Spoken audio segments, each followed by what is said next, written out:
Ito na. 3 minuto na lang, partner. Pero isa lang ang lamang ng Binyan. It's anybody's ball game. Lastimosa, he's got 8 seconds on the shot clock. He's up against Apreku. Lastimosa kicks it out to Sual. Sual, the floater, too strong. Pushing it up are the Warriors. Huli. Oh, Sual with a steal. He's got Heruta in front of him. And that is a foul. Ano yung physical yun, ha? Oo. Good read by Sual on the passing lane. Another look at that play.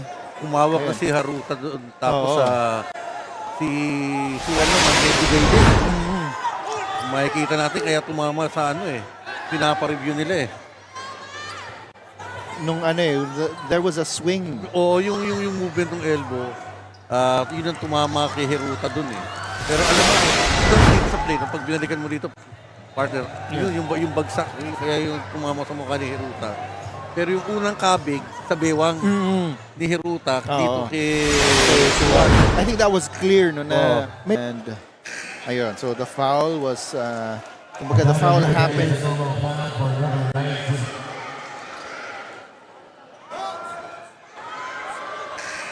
And so it will be 2 free throws for Ryan Sual. Iba rin ang pagkakayari dito kay Sual, ng partner.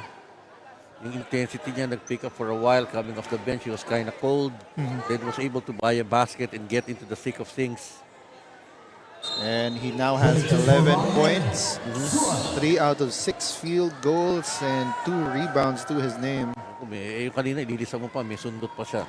So that's one. Sa stat niya. Let's just take a quick look at he has 4 steals na, partner. Yun ang sinasabi natin kakaiba sa laro niya. And he makes the second free throw, extending that lead to 3. 2.5 minutes to go dito sa ating pang-apat na yugto. Eloy Tan gives it up to Felix Apreku. They're trying to get Val Acuña free. Apreku attacks and the layup is in. Apreku, only his 7th point, but he's given them the possessions that they need here in the fourth. That lead is back down to 1. Here's Tito attacking the defense of Joel Liu. Lastimosa, the shot is up. Doesn't go. Rebounded by Jammer Hamito. Nauuna si Val Acuña. He's got Pido right in front of him. He's doubled. Apreku over to Tan. Thought about the 3. Goes inside instead. Spins. Loses to wall and makes the jumper. Grabe yung composure ni Tan, ano? He's really squared himself up for a shot. As KG Canaleta will check into the game, as well as Pamboy Raimundo and Kenny Rogers Roca Curva. Let's take another look at that spin move by Eloy Tan. Guard na alam mo makakuha ka rin ng points.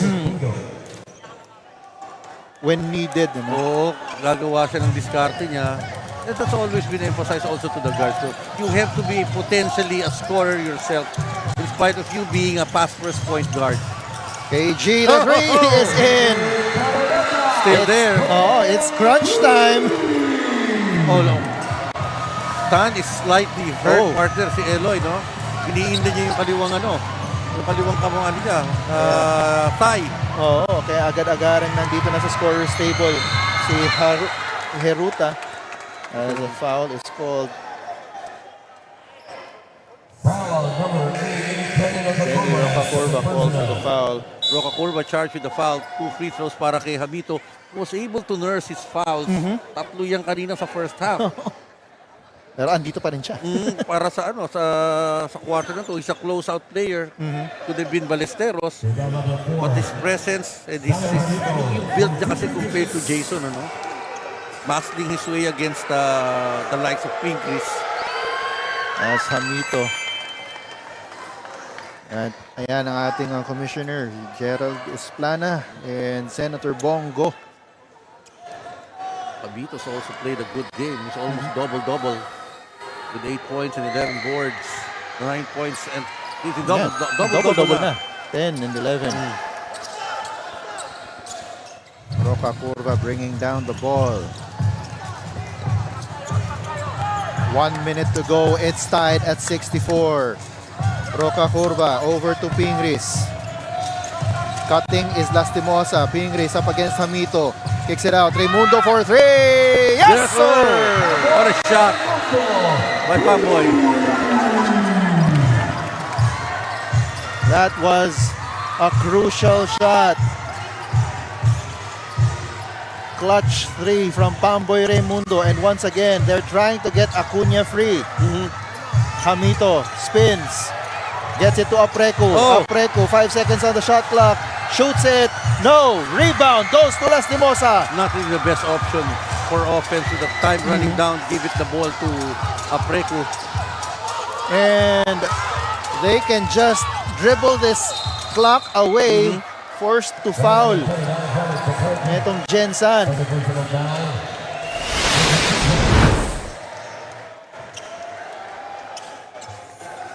And let's take another look at that clutch triple from Pamboy Raimundo. That's the game changer here. Gave them the space. Although, one possession game yan. Yeah. And a timeout is called on the floor. We'll be back after this break. Hindi penalty ang Jensan. At 11.8 seconds, they would certainly want to get that ball back. It's a one possession game. You gotta shoot the 3 just in case you get the ball back.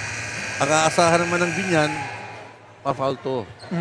Pa-foul to. So for them is to that inbound is going to be critical para sa Binyan and work the ball around without getting fouled or getting hampered in terms of their passing lanes. Yun ang iingatan mo lang dito para sa koponan ng Binyan. For Jensan, medyo wala masyadong oras na kakampi dito. They're not in the penalty going against them in this situation. Marami tayong fans na parang pauwi na dapat pero nung nakita nila, exciting. Sobrang exciting ng laban as Lastimosa will just dribble the time away. Up. Foul ulit. 7 seconds. Naiiwan. Pangatlong team foul yan. So they're still 2 fouls away from giving up free throws.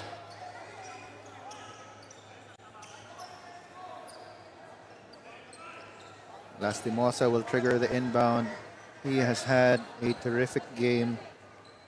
13 points to his name. And Hamito will give up that foul. That number 4 on Hamito. That's how much he was able to nurse his foul from picking up number 3 as early as the last 3 minutes of the second quarter. Gotta watch out for the inbound. And Pingris will get it. And he is fouled by Hamito. And yan yung free throws na. Free throws na. And that will be it. Oo, panlima ni Hamito yan. Hamito. Ito ngayon, this will be critical. Si Pingris. Make 1, 2 possession game. Miss both, still a 1 possession. But they have to get the ball para sa Jensan Warriors to make things happen. Otherwise, pag nakuha ng Binyan yan, tapos na yan. Kasi isang ploy mo dito, pag pinasok ni Pingris yung una, mintis na yung pangalawa. mintis mo na yung pangalawa. Oo. Kasi whatever happens, 2 possession game yun eh. So it is the first free throw that is crucial. Most crucial dito. Ngayon, kung talagang killer's instinct, pasok mo na yung dalawa. Whatever happens to you, mag-i-inbound pa naman yan eh.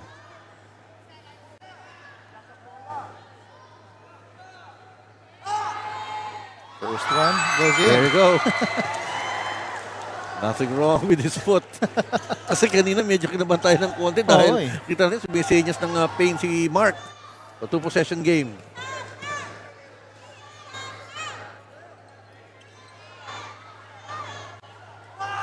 And that is short. But he gets the rebound.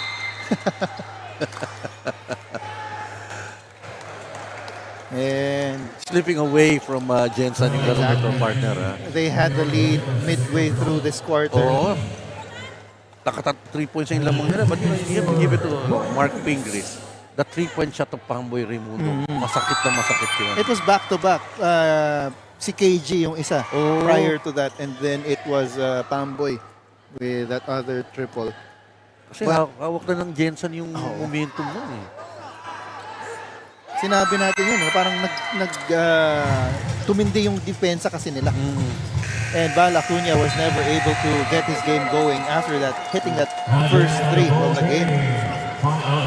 And so, the Binyan Beast Motorcycle Game X win 70-64. 6 pa rin lang ang lamang. Yung pa rin, no? Yung sinabi nating diferensya. Oo.